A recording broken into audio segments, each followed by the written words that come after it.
Welcome to Burlap Teachers. Enjoy the video. In this video, I will explain how to make good meringue.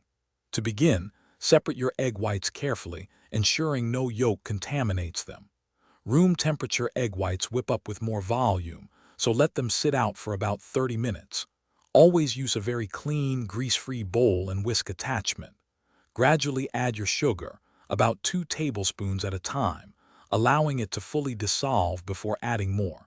This careful approach ensures a stable and glossy meringue. Achieving the right consistency is crucial for perfect meringue. Begin whipping your egg whites on a medium-low speed until they become foamy, like a bubble bath. Then, gradually increase the speed to medium-high as you slowly incorporate the sugar. Continue whipping until the meringue forms stiff, glossy peaks that stand up straight when you lift the whisk. This process usually takes about 7 to 10 minutes, depending on your mixer. Baking meringue is more about drying it out than cooking it. Preheat your oven to a very low temperature, typically around 200 degrees Fahrenheit. Place your piped or spread meringue onto a baking sheet lined with parchment paper. Bake for approximately 1 to 2 hours, or until the meringues are firm to the touch.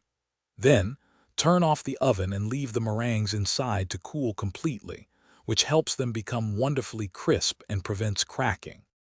Let's discuss some common pitfalls to avoid. Humidity is meringue's enemy. It can make your beautiful creation sticky and weep. Always store cooled meringues in an airtight container at room temperature, never in the refrigerator. Resist the urge to open the oven door during baking or cooling, as sudden temperature changes can cause cracking. For extra stability, consider adding a 1/4 teaspoon of cream of tartar to your egg whites before whipping. Thanks for watching. Consider subscribing if this video helped you.